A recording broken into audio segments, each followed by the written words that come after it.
Bien, dans quelques jours, c'est Yom Kippour. C'est le jour le plus solennel pour le peuple juif. Et on va se poser une question très simple, qu'ont déjà posé nos sages. Comment se fait-il qu'une faute puisse être pardonnée?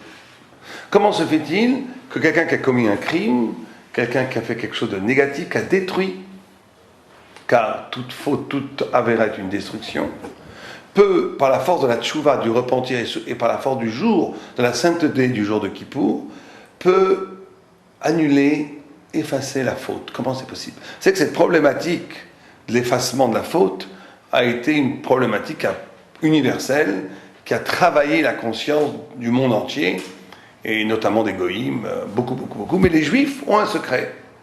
Les juifs ont un don, c'est Yom Kippour. Et Yom Kippour a la capacité, la kedusha du jour, la sainteté du jour de Yom Kippour, a la capacité d'effacer toutes les fautes. Alors, comment c'est possible? Alors, on va partir en amont, on va essayer de réfléchir ensemble en amont pour comprendre ce phénomène fantastique, extraordinaire, de la possibilité d'annuler le mal que j'ai moi-même généré. Comment c'est possible? Alors, on va commencer depuis le début. Vous savez que les grandes questions thoraïques, pour les élucider, il va falloir remonter à la source. La source de la Torah, c'est Abraham Avinu. La Torah, bien entendu, en tant que Torah, a été créée avant même le monde. Le monde a été créé après la Torah. La Torah est plus antique, plus ancienne que le monde. Mais il n'empêche que la Torah s'est incarnée dans le monde. L'humain a rencontré la Torah. L'humain a réussi à toucher la sublimité de la Torah. Ça a commencé avec Abraham Avinu. Abraham Avinu, en allant au bout de lui-même, a trouvé la notion d'amour, de chesed. Et il a découvert par là même le Créateur et la Torah. Or, Abraham est l'amour absolu. Abraham est le don absolu. Abraham donne tout. Il est celui qui, dès qu'il rencontre quelqu'un, il l'aime tellement que l'autre personne, en le regardant, redevient lui-même. Abraham est le miroir de l'âme de chaque personne qu'il rencontre, parce qu'il est tout amour. Yitzhak, son fils, c'est exactement le contraire. Il est tout loi, tout rigueur. Il a tellement reçu de son père qu'il ne veut plus rien prendre, il veut tout rendre. C'est pour ça que Abraham, c'est la prière du matin, c'est Shacharit, c'est la prière du chesed, de l'amour. Le monde est donné, le monde s'éveille. Dieu redonne le monde aux hommes. Alors que Mincha, c'est la prière de la fin d'après-midi où les choses retournent au néant. C'est l'heure des comptes, l'heure où on doit tout rendre. Et donc nous avons deux personnages fantastiques qui sont nos pères. Abraham, l'amour, Yitzhak, la gvura, la loi, la rigueur, qui ensemble vont commettre un acte absolument extraordinaire, qui est l'acte qui s'est passé il y a quelques jours à Rosh Hashanah, qui est l'acte qui nous dit que celui qui est tout amour, Abraham, on lui demande, fait un acte qui est absolument l'opposé de l'amour. Tue ton fils. Dieu se révèle à Abraham et lui dit, voilà, je veux que tu prennes ton fils et que tu le sacrifies en hola, en sacrifice, en holocauste, sur une montagne que je t'indiquerai plus tard. Et Yitzhak écoute ça aussi, il le sait à la fin, et les deux ne disent rien, ils réalisent ce que Dieu leur demande. Or, c'est impossible. On demande à celui qui est tout amour de commettre l'acte qui est le plus anti-amour possible, qui est d'assassiner son fils unique, en tous les cas unique de sa mère, Sarah. Et on demande à Yitzhak, qui est tout loi, qui est tout rigueur, de commettre un acte d'absolu amour, qui est de donner sa vie, de donner son corps. Donc, à partir de là, le Zohar nous dit, l'eau est devenue le feu est devenu l'eau. Il y a une révolution métaphysique, et naît l'identité juive. L'identité juive naît à la Hakadat Yitzhak. En d'autres termes, j'avais un arabe qui me disait, un non-juif peut être très spirituel, mais il ne peut jamais atteindre la Kedusha. La Kedusha, c'est ce concept, justement, d'être capable d'un acte qui n'est pas motivé ni structuré par ma nature, mais qui est structuré et motivé et étiolé à la racine par la volonté de Dieu, par le souffle de Dieu. Alors on va expliquer cette idée parce qu'elle est à la source même de la possibilité de l'effacement de la faute. Si Abraham n'avait pas fait ce saut ontologique, s'il n'avait été que lui-même. Il aurait dû dire, moi je suis tout amour. Et celui qui est tout amour ne peut pas commettre un crime. Et Yitzhak aurait dû dire, moi je suis tout loi, tout rigueur. Or l'esprit cartésien, l'esprit de la loi, l'esprit de la rigueur me dit que on n'a pas le droit de faire de sacrifice humain, il n'est pas question d'écouter le bon Dieu quand il nous dit de faire des sacrifices humains. Or les deux se taisent, les deux se dépassent. Ils arrivent à la Kedusha. Ils commettent un acte qui n'a aucun rapport avec leur nature, qui est le dépassement et même la négation absolue de leur nature. Comment une chose comme ça est-elle possible? Comment Abraham, qui est tout amour, peut-il commettre un acte, s'apprêtait-il, en tous les cas, à commettre un acte qui est l'anti-amour? Comment c'est possible? Comment Yitzhak, qui est tout loi, tout rigueur, est capable de commettre un acte qui est à l'antithèse de son identité? Justement parce qu'Abraham, Yitzhak, pose le judaïsme, pose la Torah, comme un arrachement de l'identité. Mon identité la plus profonde n'est pas les processus même les plus sublimes de ma vie vécue, elle est un attachement que j'ai avec Dieu. Ça veut dire que l'identité la plus profonde du juif, c'est le souffle de Dieu qui est en lui. C'est la volonté de Dieu qui est la plus grande intimité de son âme. Si quelqu'un était capable de s'écouter jusqu'au bout, en laissant tomber tous les scories, toutes les écorces que la vie, la société, la culture a mis sur lui, s'il s'écoutait vraiment, il écouterait en même temps le souffle de Dieu. Abraham, Avinu et Yitzhak, Avinu ont été capables de faire un acte qui est l'opposé de leur identité parce qu'ils se sont rattachés en amont à quelque chose qui est la Gdusha, qui est la séparation. Vous savez qu'on dit dans la Torah Koret Abrit. Koret Brit, ça veut dire faire une alliance. Or, étymologiquement, le mot Koret Brit est contradictoire. Koret, ça veut dire couper. Brit, ça veut dire alliance, lien. Pourquoi la Torah, quand elle parle d'alliance avec Dieu, elle parle de couper le lien? Comme si l'alliance la plus intime passait par une coupure. Qu'est-ce que ça veut dire? Parce que justement, le lien, la séparation, vous savez que quand dans la Torah on fait une brite, une alliance, il y avait un minag, une tradition dans le peuple, dans la Bible, où on coupait une assiette. Et chacun prenait une moitié d'assiette pour lui, et ils allaient dans des endroits différents. Et c'était la symbolique de cet acte-là, était de dire, même si je ne suis plus avec toi, même si je suis séparé de toi, j'ai un morceau de toi qui reste avec moi. C'est une sorte d'ailleurs. Je vous donne un exemple, par exemple, de l'alliance entre Dieu et Israël. Le peuple juif se coupe d'une partie de sa chair, c'est la circoncision, au lieu même de son avenir, au lieu même du pouvoir de donner la vie, il retranche une partie de la chair au lieu du corps qui a le pouvoir de donner la vie, et il le donne à Dieu. Et Dieu en retour lui donne quelque chose. Qu'est-ce qu'il lui donne? La maîtrise du temps.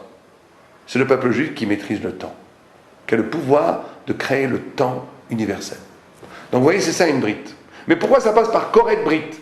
Une séparation qui rend une union. Alors là, il y a un secret extraordinaire. C'est justement c'est lié à ce dont on vient de parler.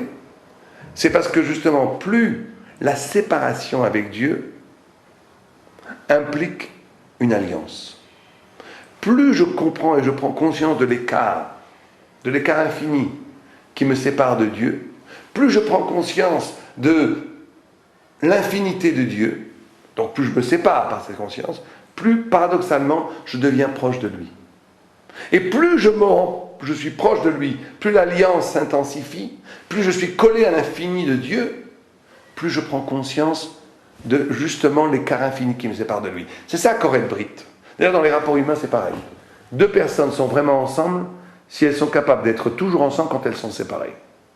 Si elles ne sont ensemble que parce qu'elles partagent des biens matériels et qu'une fois qu'elles ne sont plus dans le même lieu physique, géographique, il y a une séparation mentale, émotionnelle qui s'ensuit, c'est qu'il n'y a pas de vraie union.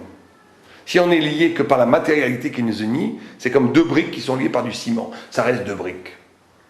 Alors que si on est lié même quand on est séparé, Koret Brite, ça veut dire que notre lien est plus fort que toute séparation physique, que toute séparation spatiale. On est lié parce qu'en essence, on est lié. Or, cette possibilité d'être lié à Dieu, au-delà même de mon identité, pose une nouvelle forme d'identité. Je suis défini au plus profond par quelque chose qui échappe à tout déterminisme, à toute l'histoire de ma vie, à toute l'histoire psychologique de ma vie structurée par mes parents ou par ma famille, à toute l'histoire sociologique de ma vie structurée par mes rapports du travail, par mes rapports économiques, sociologiques, à toute l'histoire même corporelle de ma vie. J'ai un rapport avec Dieu qui dépasse, qui transcende toutes les manifestations physiques et même sociologiques ou psychiques. C'est quelque chose de l'ordre de l'intimité la plus profonde. D'où la possibilité de la tchouva. La possibilité de la tchouva, et c'est ça qu'il va falloir comprendre à Kippour, c'est quand je comprends tout d'un coup que ce que j'ai fait, ce n'est pas vraiment moi. Alors là, il faut expliquer ce concept. En d'autres termes, ça se passe comme ça. Vous savez qu'il y a un texte dans une Mishnah qui nous dit « Akol Safoui Varishut Netuna » qui est une sorte d'aporie, de contradiction. On nous dit « Tout est prévu, tout est prévu. Dieu sait tout ce qui va se passer d'avance. » Et pourtant, la liberté est donnée. Arishut Netuna. La liberté est donnée alors que tout est prévu. Comment c'est possible? Comment c'est possible? Eh bien, la réponse, elle est comme ça. Que le mal n'existe que dans la mesure où on donne de la puissance au mal. Le mal n'existe que parce que j'ai la liberté de choisir de donner de l'existence au mal. Si je comprends que mes actes négatifs, que mes avérotes, que mes péchés ne sont qu'un shigaon, qu'une folie, si je comprends que les actes négatifs que j'ai faits, que la shonara, la médisance que j'ai dit sur les gens, la violence, la colère dont j'ai pu faire preuve, ne sont pas vraiment moi-même, sont une extériorité, sont un shigaon, sont une folie qui m'a traversé, alors ces choses-là, je les renvoie à Kol Tsafoui. Je les renvoie au monde organisé autour du déterminisme de l'être. Mais ma liberté, c'est de dire, moi je ne m'identifie pas à ça. Je ne m'identifie pas à cette extériorité qui a pu un jour me dominer. Je suis défini par quelque chose qui est beaucoup plus profond. Je comprends que les avérotes sont une extériorité qui camouflait la vraie génialité, la vraie intrigue, la vraie poétique de ma vie. Ça, c'est ça la tchouva. La tchouva, c'est un travail énorme à faire. C'est un travail de se redéfinir. Vous savez qu'il faut comprendre ça, parce que c'est l'essentiel de Yom Kippour. Yom Kippour, le sommet du travail qu'on faisait au Beth Amikdash, le Yom Kippour, on prenait 2 séirs, 2 boucs. Un bouc allait pour Dieu et l'autre bouc allait à Azazel. Or, ces 2 boucs, d'après la halakha, devaient être exactement similaires, les mêmes. La même couleur, la même hauteur. Ils devaient avoir le même prix, etc., etc. Il ne fallait aucune différence visible. On faisait une agrala, un tirage au sort. Et l'un allait pour Dieu et l'autre allait à Azazel. Et le paradis s'étonne. Il dit, c'est tout à fait surprenant que la halakha insiste tellement sur le fait de la ressemblance des 2 boucs pour arriver à une absolue différence. Il n'y a pas de plus grande différence dans la Torah entre Khatat la Hashem et la Azazel. Il n'y a pas de plus grande différence. Pourquoi la différence doit surgir, l'irruption de cette différence doit surgir au cœur même de la ressemblance? Pourquoi? Parce que justement, le paradis d'Israël nous explique, parce que justement, la vraie différence ne surgit qu'une fois qu'on a aboli toutes les fausses dissemblances. Quelqu'un n'est pas un sadique parce qu'il porte un chapeau, une barbe. Quelqu'un n'est pas un rachat parce qu'il a les oreilles percées ou le nez percé, etc., etc. C'est quand on a annulé toutes les fausses différences que surgit la vraie différence. La vraie différence. Mais regardez comment le texte est extraordinaire. Le texte nous dit, ces 2 boucs qui sont aussi les mêmes, parce qu'on veut nous enseigner que ces 2 boucs sont les 2 faces d'une même pièce. C'est le mouvement de la tchouva elle-même, les 2 boucs. La tchouva, c'est en même temps de dire, les actes négatifs sont une extériorité, ce n'est pas moi. Les azazel, on le pousse dehors. Et avec l'autre bouc, qu'est-ce qu'on faisait? On faisait une shrita, on prenait le sang. Et on dit que le sang du bouc, c'est celui qui ressemble le plus au sang de l'homme. Et on le déversait au Kodesh HaKodashim, dans le Saint des Saints, où le Kohen Gadol ne rentrait qu'une fois par an, qui est l'intimité, de la profondeur, de la proximité la plus ultime qui puisse avoir lieu dans tout l'univers. C'est que là-bas. Et on déversait le sang. Vous voyez, ces 2 mouvements, on coupe recoupe le même être. Le même être se divise et dit mes actes négatifs, ma jalousie, mon ressentiment, mes mauvaises pensées, ma colère, ma mesquinerie, ma radinerie, tout ce que vous voulez. Tout ça, c'est pas moi. C'est pas moi. C'est des faiblesses que la vie a déposées sur moi. C'est des tâches que la vie a déposées sur moi. Je dois comprendre que je ne peux plus m'identifier à eux. Je les envoie ailleurs. Je les envoie les Azazel. Mais je ne peux pas après rester dans le vide. Alors qui suis-je? Et là, il y a un recentrage qui s'opère. Je vais vers ce que je suis véritablement, l'intime de l'intime, ce souffle de Dieu dont on parlait tout à l'heure. Cette partie en moi qui me permet d'être kadosh, d'être saint, qui est au-delà de tous les processus. Et on comprend que ces deux mouvements, ce mouvement du rejet de l'extériorité et ce mouvement de rejoindre l'intériorité, c'est deux mouvements qui sont absolument corollaires, qui vont ensemble. C'est ça, la tchouva. Quand on fait ça, et Yom Kippour nous permet de faire ça, toutes les avérotes tombent comme des écorces. C'est plus moi. Et je suis donc lavé. Kippour, ça veut dire laver, purifier, comme nettoyer.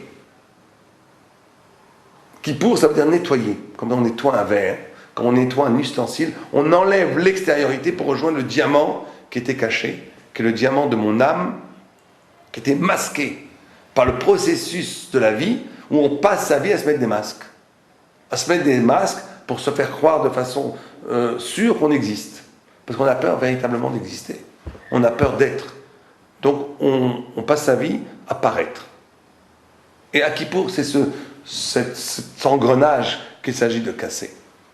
Alors, tout le monde comprend que ça c'est la première forme de la tchouva. C'est une tchouva extraordinaire, mais elle n'est que le tchouva qu'ils appellent dans le Zohar une tchouva prinat malchut. C'est-à-dire une tchouva qui va enlever la plupart des péchés, mais certains péchés ne seront pas mechaper. Il y a un autre mouvement qui s'appelle tchouva prinat keter, qui est beaucoup plus haute, qui est une dvékout absolue avec Dieu, ça veut dire où là il n'y a aucun péché qui ne reste. Et ça c'est le deuxième processus qu'on nous demande de faire à Yom Kippour. Et ce deuxième processus est lié au temps. Vous savez que il y a plusieurs vocables dans la Torah pour signifier le temps. Il y a Zman, il y a Et. Et, c'est un moment. Et, c'est un moment. Or, Et porte en lui la racine de Atid, de futur. Comme si le moment véritable, le moment absolu, était la capacité de vivre un instant qui va avoir une configuration, une résonance de l'infini. On pourrait dire vivre des instants d'éternité. Vivre des instants dont l'éternité résonne, qui arrête justement le temps qui coule. Qu'est-ce que c'est que ça? Alors, c'est ce qui nous est demandé à Rosh Hashanah. À Rosh Hashanah, vous savez que Rosh Hashanah, c'est le jour où on arrête de vivre. Le temps qui nous était imparti tombe. Et la période qui est de Rosh Hashanah et Yom Kippour, c'est la période où le temps ancien tombe et un nouveau temps arrive. C'est le renouveau de la vie. C'est la rupture du temps ancien pour qu'apparaisse un nouveau temps. Donc on nous dit ici que l'essence même de la tchouva, pendant la Sarayim et tchouva, et pendant Kippour, c'est en vérité une tchouva sur la notion du temps elle-même. C'est une révolution intellectuelle qu'on doit faire dans la tête. Quel est le temps? Le rapport qu'on a au temps va être constitutif de façon fondamentale sur sa capacité à faire tchouva. Alors pour comprendre cette idée, on va amener une histoire que la Gemara elle amène. Rabban Gamiel disait à ses talmidim, faites tchouva avant de mourir. Les talmidim disaient, mais on ne sait jamais quand on va mourir. Donc Rabban Gamiel leur répond, c'est pour ça, faites tchouva tous les jours. Comme vous ne savez pas quand vous allez mourir, et que chaque jour peut être le jour d'avant votre mort, faites tchouva tous les jours. Qu'est-ce que c'est cette Gemara? Beaucoup de gens l'ont compris comme un trick, comme je ne sais pas, comme une sorte de truc. Comme je ne sais pas quand je vais mourir, et que je peux mourir demain, autant faire tchouva aujourd'hui. Tout celui qui est familier avec l'esprit talmudique sait que ça ne peut pas être le pshat, la vérité du texte. C'est pas ça le texte. Bien entendu, Rabban Gamiel nous dit que l'essence de la tchouva, c'est de changer sa vision du temps. Alors, comment est-ce qu'il faut la changer? C'est très simple. Le Gaon de Vilna nous dit que la plupart des gens pensent qu'ils existent et que le temps est quelque chose d'extérieur. qui les abîme, qui les agresse, qui les vieillit. Le Gaon de Vilna dit que c'est pas comme ça. Les choses ne sont en essence que du temps. On leur donne, un papillon lui donne une journée, un éléphant lui donne 100 ans, un être humain lui donne 120 ans, etc., etc. Une montagne on lui donne des milliers d'années. Chaque chose n'est que le temps qui va vivre. Au point où le Gaon dit que celui qui perd son temps, c'est pas son temps qui perd. Quand je perds mon temps, je perds ma vie. C'est un gaspillage de l'essence de ma vie. Car chaque seconde que je vis est l'occasion unique à cet instant de révéler une facette de mon être qui correspond à cet instant. Donc il ne faut jamais gâcher son temps, parce que quand on gâche son temps, on gâche sa vie. Mais de façon plus fondamentale, ce que l'on dit maintenant, c'est que ce qui nous est demandé à Kippour, c'est de faire une tchouva sur le temps. En d'autres termes, ne plus considérer le temps comme quelque chose d'extérieur, et de se considérer soit comme un roc immuable, comme Mechouyav Amitziut, quelqu'un qui existe en essence, mais se considérer comme quelqu'un qui est un processus, qui a une intrigue, qui doit aller vers quelque part, qui n'a que du temps, dont le temps est éminemment précieux. Ça veut dire, qu'est-ce qu'on dit ici? On dit comme ça. On dit que le temps extérieur est un temps, en vérité, qui vous découpe, qui vous définit, qui vous tue, qui vous enlève à vous-même. Le temps intérieur est un temps qui vous accompagne, qui est unique, qui vous unifie. Le temps de la conscience, c'est un temps qui est indivisible. C'est un temps qui vous ouvre à l'éternité. Et c'est sur ça que une grande capara arrive à Kippour. C'est sur cette capacité de vivre sa vie dans une conscience éveillée que ma vie se doit réaliser quelque chose. Je ne passe pas ma vie à subir, à vivre et à attendre que les choses se passent à droite et je réagis, à gauche et je réagis, et devant et je réagis. Je passe ma vie à être réactif par rapport à ce qui se passe autour de moi. Celui qui vit comme ça, tout le monde comprend qu'il ne vit pas. Ce n'est pas une vie. Il est instrumentalisé ou par le hasard, ou par le regard des autres, ou par la volonté des autres, etc., etc. Kippour, la première tchouva à Kippour, c'est de faire tchouva sur son rapport au temps. Il est temps, c'est le moment de dire, il est temps de changer son rapport au temps pour véritablement commencer à vivre. Et changer son rapport au temps, c'est de dire, à partir de moment, maintenant, c'est mon temps intérieur qui va prévaloir. Ça veut dire que le temps de maintenant est illuminé par la promesse. Par la promesse. Dieu attend quelque chose de moi. Dieu a fait de moi une promesse. Ma vie va vers quelque part. Ma vie doit se diriger vers quelque part. À partir de ce moment-là, quand on prend cette conscience-là, on rentre dans un processus de tchouva véritable qui change complètement sa vie. On devient libre. On n'est plus réactif, on n'est plus passif. On devient actif dans la vie. Et donc les choses autour de nous vont devenir extraordinairement sensibles à ce changement qu'on a opéré en nous. Le Gaon de Vilna, toujours lui, dit que c'est ça, toute la période des 10 jours entre Rosh Hashanah et Kippour sont comme un rattrapage des 10 jours. Vous savez qu'il y a un décalage, de 10 jours et demi, de 11 jours presque, entre la Lune, entre la circonvallation de la Lune et de la Terre, et du Soleil. C'est-à-dire que le Soleil, c'est 365 jours, la Lune, c'est 354 jours et demi, donc il y a 10 jours et demi à peu près de plus du Soleil par rapport à la Lune. Et donc ce recalage des 10 jours, dit le Gaon de Vilna, c'est comme un tikkun, comme une réparation du temps de la Lune. Alors vous savez que le temps de la Lune, c'est le temps du chidouche, c'est le temps de la nouveauté. C'est le temps du nouveau absolu. Le temps du Soleil, c'est le temps du Shana, le temps du retour, de l'éternel retour des choses qui se répètent. C'est pour ça que la Torah dit « En chadash tarat hashemesh ». Il n'y a pas de nouveau sous le soleil. Tout se répète. Et tout le travail que l'on doit faire entre Rosh Hashanah et Kippour, c'est de faire le lien, ce qu'ils appellent le Hibour Hashanah, l'enfantement du temps. De mettre ces deux temps et de les unir pour en faire une nouvelle facette de l'être et de la vie et du monde. En d'autres termes, on va être jugé sur sa capacité d'illuminer l'être, de rentrer la nouveauté dans le monde. Et quand on dit dans le monde, c'est d'illuminer notre vie à nous-mêmes. Comment j'illumine ma vie? J'illumine ma vie quand ma vie, qui est bien entendu sous le soleil, qui vit au rythme du réel, qu'il ne s'agit pas de nier ici, va être illuminée par un projet, par un devenir, par quelque chose que je dois faire, donc c'est le futur, qui va prodigieusement être actif et qui va changer ma vie présente. Et c'est sur cette capacité d'être une promesse que Dieu nous redonne la vie entre Rosh Hashanah et Kippour, et qui nous pardonne. Si quelqu'un est programmé à ne revivre que ce qu'il a toujours vécu, pourquoi est-ce que Dieu nous donnerait encore la vie? Si on va reconduire les mêmes erreurs, si on va reconduire la même façon de vivre, quel intérêt y aurait-il à donner à cette personne de la vie encore? La seule façon de mériter le pardon et de mériter la vie, c'est en intégrant sa vie du présent dans une dynamique qui va vers ce que Dieu a voulu de moi. Et c'est la notion d'illumination. Vous savez qu'on dit que le Satan, il a peur quand il entend le chauffard. Le Satan est déstabilisé quand il entend le chauffard. Et on nous dit que la façon de traverser ces 10 jours magnifiques, qu'est-ce qui fait qu'on devient un aimé de Dieu? C'est qu'en écoutant le son du chauffard, aussi bien au Rosh Hashanah qu'à Kippour, à la fin de Kippour, ou pendant le jour de Kippour, il se produit un phénomène extraordinaire, c'est que le visage s'illumine. Et c'est l'illumination du visage qui fait qu'on est pardonné. Que veut dire ce texte? L'illumination du visage est le fait même qu'on soit pardonné. C'est quoi l'illumination du visage? Vous savez que dans la Torah, le visage, c'est quelque chose d'extraordinaire. Le corps est inexpressif. Les mains, un petit peu. Il y a toute une littérature thoraïque sur les mains. Mais le visage, infiniment. Le visage est le miroir de l'âme. Le visage, c'est la rencontre de l'âme et du corps. Au point où on nous dit qu'au Lamaba, les tzadikim ont un visage blanc resplendissant, alors que les rachaïm ont un visage noir.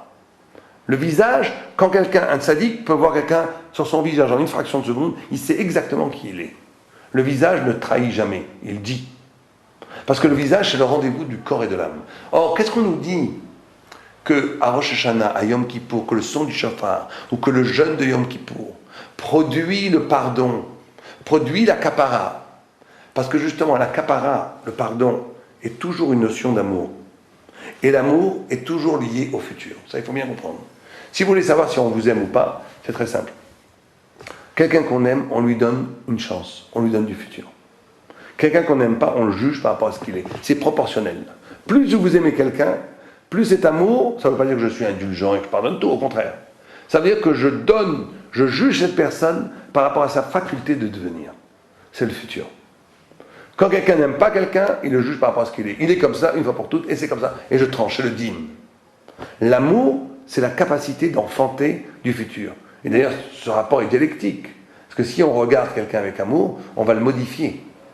Si on regarde quelqu'un avec le dîme, on va le bloquer. Pour ça, c'est très important de regarder quelqu'un avec le regard de l'amour, c'est-à-dire en regardant son potentiel, ce qu'il peut devenir. Or, tout le travail qu'on fait de Rosh Hashanah à Kippour, et à Kippour principalement, c'est de transformer le dîn en chesed, de transformer la rigueur en amour, de transformer la rigueur en clémence. Le dîn en chesed, en rachamim. Comment est-ce qu'on transforme le dîn en rachamim? Par une seule façon. En laissant illuminer le visage. Ça veut dire quoi que j'illumine le visage? C'est quand ma vie présente rencontre une promesse, un projet, un devenir, de devenir plus grand demain. Chaque personne qui a vécu, même une seule fois dans sa vie, le sentiment d'avoir réalisé pourquoi il a été créé, son visage est illuminé de joie. Parce qu'il touche à ce moment l'essence de son être. À Kippour, de Rosh Hashanah à Kippour, ce qu'on nous demande, c'est des visages resplendissants. On nous demande d'être capable d'intégrer dans notre vie actuelle le sentiment du futur, qui est la promesse et l'intrigue et le pourquoi Dieu m'a créé. Si on fait ça, on est sauvé. Vous savez que le Satan a pour lettre le Samer, qui est rond comme un cercle. Le symbole du Satan, c'est le cercle. Pourquoi le cercle? Parce qu'un cercle, aussi immense soit le cercle, quand vous commencez le cercle, au premier millimètre de l'inclinaison de la courbe du cercle, est déjà intégrée la totalité du cercle. C'est ça l'idée satanique. Que tout est déjà programmé, que tout est déjà tout déjà est déterminé par le passé, qu'il n'y a aucune nouveauté qui peut arriver, c'est fermé sur lui-même, c'est un cercle. Le Satan, quand il écoute le shofar, le Satan, quand il est dans Yom Kippour, il émet Harvel. La Gemara dit, le son du shofar il est Me'arvev et un Satan. Il mélange le Satan. Il mélange quoi? C'est quoi mélanger le Satan? Il est mélangé à quoi le Satan pour être mélangé? Eh bien justement, il est mélangé à cette part de nous-mêmes qui est sortie du cercle. Cette part de Neshama, le son du shofar, on dit que c'est le son du souffle de Dieu, mais c'est aussi le son du souffle de mon âme. Et ce son du souffle de mon âme est plus originel que le mal. Le mal est toujours extérieur, le mal est toujours extériorité. On avait bien expliqué tout à l'heure que la tchouva, c'est de comprendre que le mal est extériorité et qu'un retour vers son intériorité. Or, le Satan ne supporte pas l'intériorité. Le Satan a été créé le deuxième jour. L'âme a été créée avant le premier jour, avant la création du monde. Donc le Satan ne vous maîtrise que si vous êtes dans le monde de l'extériorité, dans le monde du maasé, le monde des malachim, du malach. Mais si vous êtes vous vivez la résonance de votre intimité qui est de l'ordre de la neshama, de l'âme, le mal n'a aucune prise là-bas. Il n'existe pas là-bas. Et donc vous mélangez dans le Satan lui-même une dimension de votre intimité de vous-même qui rend le Satan complètement, qui déstabilise complètement le Satan. Et qui fait que vous devenez indestructible, vous devenez éternel et vous êtes pardonné complètement. C'est à ça qu'il faut tendre vers ce Kippour qui s'approche. Essayez de se tenir devant Dieu. Se tenir devant Dieu, c'est très important. Être capable de se tenir devant Dieu. Et dire, voilà, je suis devant toi. Parce qu'en vérité, ce jour-là, c'est un jour, autant Rosh Hashanah est un jour où on doit travailler sur le Malchut Hashem. Où on doit véritablement s'arracher nous-mêmes du mal et du bien, pour prendre le mal et le bien et le mettre devant Dieu et dire, tu es le roi et tu m'as créé avec du bien et du mal. Donne-moi de la vie pour que je sois le théâtre du combat du bien et du mal. À Kippour, c'est pas ce travail-là qu'on fait. À Kippour, le travail, c'est presque d'être passif, d'accepter la purification de Dieu. Mais pour accepter la purification de Dieu, qui se fait presque automatiquement, il y a même une vue dans la Gemara qui pense que Yom Kippour mechaper, même si on ne fait pas de tchouva.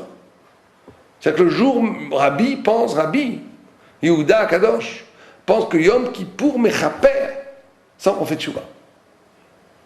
Comment c'est possible une chose pareille? C'est un jour où nous, on est passif. C'est Dieu qui fait tout.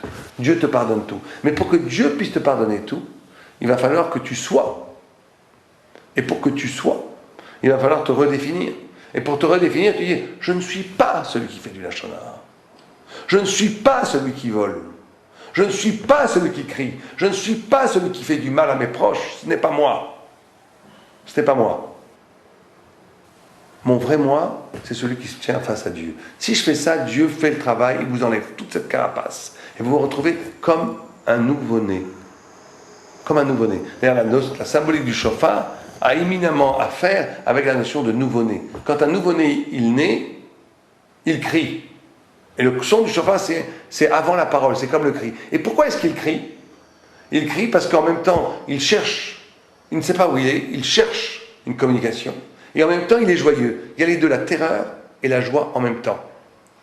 C'est exactement ce sentiment qui nous traverse entre Rosh Hashanah et Kippour, c'est d'être traversé par la terreur et la joie en même temps. La notion de charada dans la Torah, c'est pas la notion de pachad. La notion de charada, c'est la notion d'être terrifié parce qu'on sent que l'essence de notre existence est en danger. Pendant toutes ces périodes de 10 jours, et qui culminent à Yom Kippour, il s'agit pas tellement d'avoir peur de mourir, c'est pas de ça dont il s'agit. Il s'agit d'être terrifié terrifié dans la joie, parce qu'on reçoit la vie. On reçoit la vie. Et d'ailleurs, c'est pour ça que le shofar est sonné quand on donne la Torah, parce qu'on reçoit la Torah pas comme un surplus. On reçoit la Torah comme si on recevait la vie. Et à Rosh Hashanah et à Kippour aussi, à Kippour c'est le don des tables de la loi, des secondes tables de la loi, on reçoit la Torah. Mais on doit recevoir cette Torah dans une charada. On reçoit cette Torah, on reçoit ce pardon, on reçoit ce lien avec Dieu comme condition ultime de notre propre existence. Quand on fait ça, on est complètement pardonné. Plus rien n'existe. Il ne reste plus que cette félicité d'être face à Dieu. Il n'y a plus de mal. Le mal a été complètement détruit. Il ne reste plus que la vérité de moi-même. Et cette vérité de moi-même, le mal ne peut jamais l'atteindre. Mais il faut faire ce mouvement de recentrage, de se retrouver soi-même. Et alors, la kapara et le pardon est total. Bezrat Hashem Aleinu. Amen Ken Yiratzon.